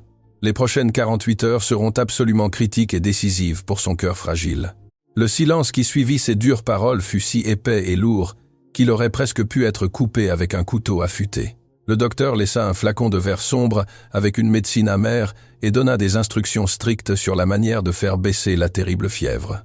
Antoine paya généreusement les services de l'homme de science, mais au fond de lui, il savait parfaitement que seul un véritable miracle pourrait sauver la vie de sa future épouse. J'aimerais savoir de quelle ville ou de quel pays vous nous accompagnez en ce moment décisif de l'histoire. Laissez votre commentaire ci-dessous, car lire vos lieux d'origine nous fait sentir que cette grande communauté n'a pas de frontières. Pendant les 3 longs jours suivants, l'immense manoir de pierre fut plongé dans un silence sépulcral et respectueux. Les laboureurs et ouvriers du champ de blé marchaient sur la pointe des pieds dans les couloirs proches, ôtant leurs chapeaux de paille chaque fois qu'ils passaient devant la porte fermée. Ils avaient appris à aimer et à respecter profondément cette femme simple qui leur souriait toujours et chantait des mélodies campagnardes en nourrissant les animaux. Par pure loyauté envers le maître et affection envers elle, les hommes de la campagne assumèrent toutes les lourdes responsabilités de l'immense domaine sans qu'il soit nécessaire de donner d'ordre. Les vaches furent traites à temps, les cochons reçurent leur nourriture abondante, et les vastes champs de blé continuèrent de fleurir sous le soleil impitoyable. Personne ne profita de l'absence du chef, prouvant que le véritable respect se gagne par le bon exemple et non par le fouet. À l'intérieur de la chambre dans la pénombre, Antoine perdit complètement la notion du temps et de l'espace réel. Il se nourrissait à peine de tasses de café noir et de petits morceaux de pain dur que les servantes lui laissaient timidement sur la table de chevet. Ses yeux sombres, désormais cernés d'épaisses poches violettes, ne se détachaient pas une seule seconde de la poitrine d'Élodie, surveillant chacune de ses douloureuses respirations. Il lui parlait à voix très basse pendant les aubes les plus froides, lui racontant de belles histoires sur ce que serait leur vie future ensemble. Il lui promettait de remplir l'énorme manoir de fleurs fraîches chaque matin et de construire un jardin de rosiers rouges juste pour qu'elle les cultive à son gré. Les larmes de l'homme fort et mûr coulaient en silence sur les draps blancs, demandant pardon encore et encore de n'avoir pas su la protéger de la méchanceté de son propre sang. À l'aube du 4e jour, la respiration agitée et bruyante de la femme commença à changer de manière subtile, mais constante. La chaleur antinaturelle et terrible qui émanait de sa peau pâle commença à céder lentement sous les linges d'eau froide constants. Antoine, qui s'était endormi par épuisement extrême, la tête appuyée sur le bord du matelas, sentit un léger mouvement entre ses mains entrelacées. Je vous invite à partager cette vidéo avec cette personne spéciale qui a un jour pris soin de vous lorsque vous vous sentiez complètement vulnérable et sans force. Parfois, une vidéo est la plus belle façon de dire merci, de ne pas m'avoir abandonné dans la tempête. Élodie ouvrit ses yeux sombres très lentement, clignant des paupières, confuse devant la lumière douce de la lampe à huile qui éclairait la chambre élégante. La douleur lancinante dans sa poitrine avait considérablement diminué, laissant à sa place une immense faiblesse et un vide étrange dans son esprit. Elle bougea ses doigts fins, sentant la texture douce et luxueuse du drap de lin blanc sous ses paumes propres.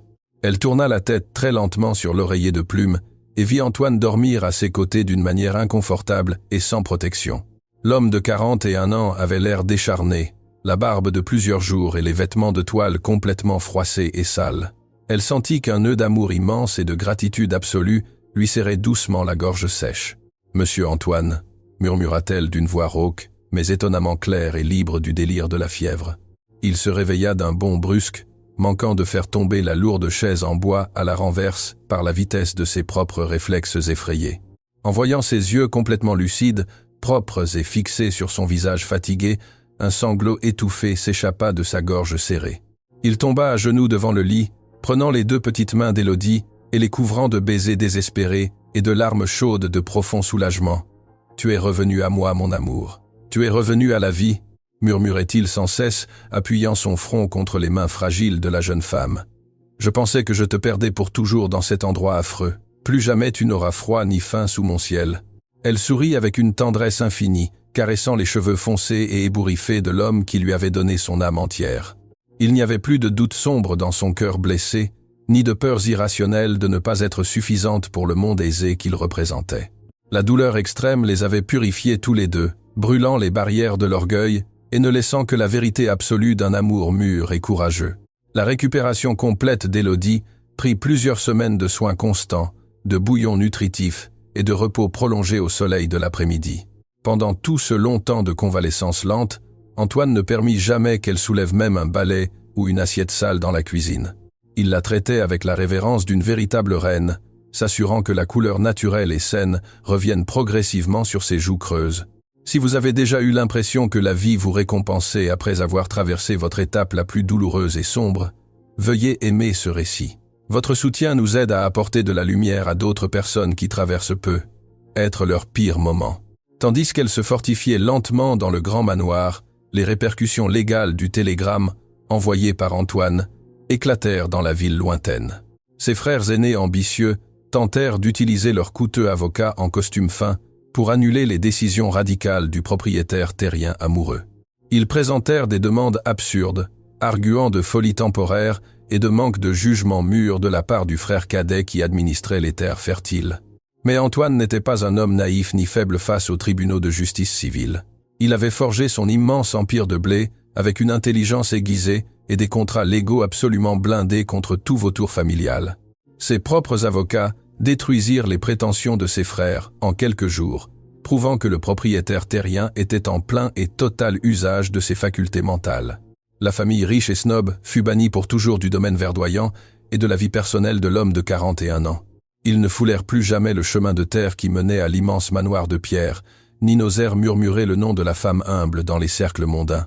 Ils avaient perdu leur héritage convoité à cause de leur propre poison classiste, et la défaite les plongea dans un silence amer et définitif. Lorsque le soleil de l'été commença à dorer les hautes épis de blé dans les champs interminables, un mariage très simple, mais immensément beau fut célébré. Au domaine, il n'y eut pas d'invités de la haute société vêtus de soie coûteuse ni de calèches élégantes, faisant du bruit sur le chemin principal. Les seuls véritables témoins de ce profond engagement d'amour furent les humbles laboureurs, les femmes de la cuisine et le vieux curé du village voisin.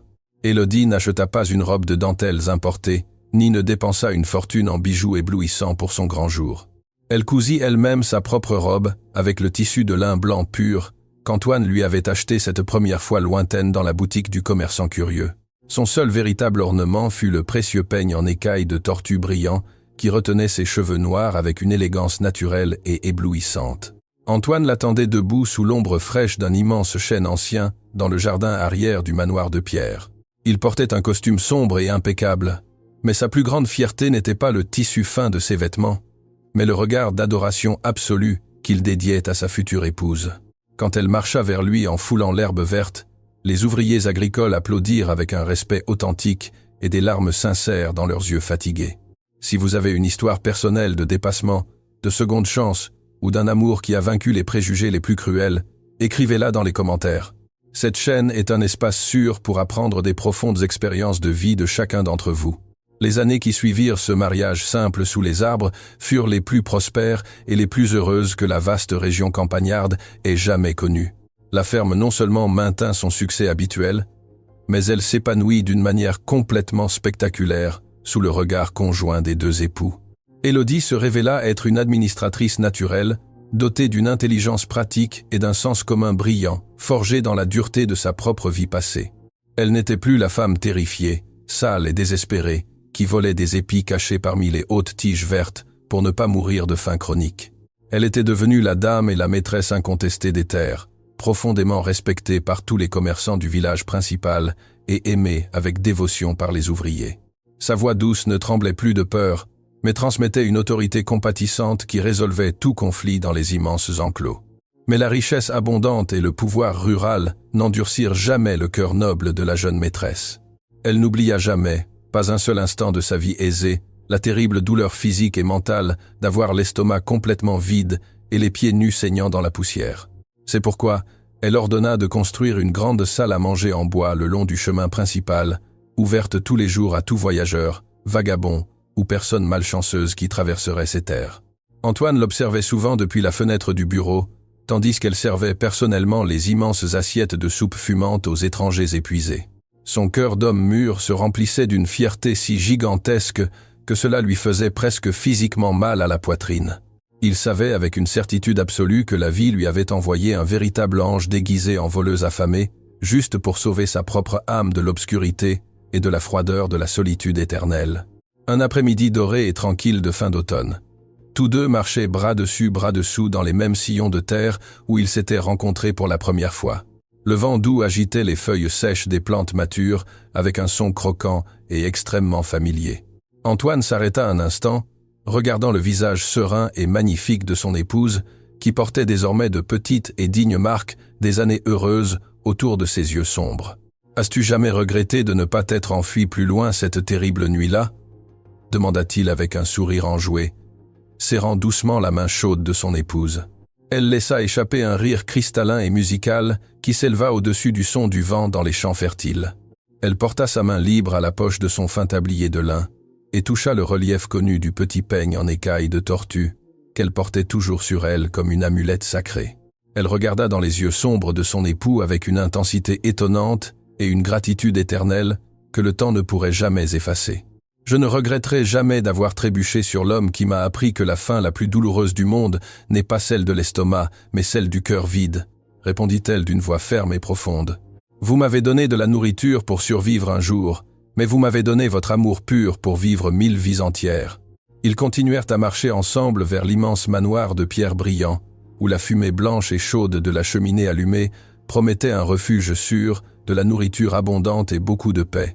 Derrière eux restaient les fantômes de la faim cruelle, les ombres froides du passé douloureux et la méchanceté venimeuse des préjugés sociaux.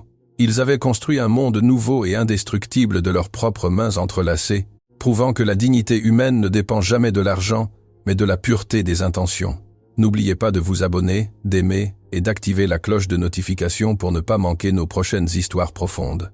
Dites-moi en commentaire. Croyez-vous que la société actuelle juge encore les gens par leurs vêtements ou leur passé au lieu de regarder la véritable noblesse de leur cœur humain? Je vous lis et vous attends dans le prochain récit.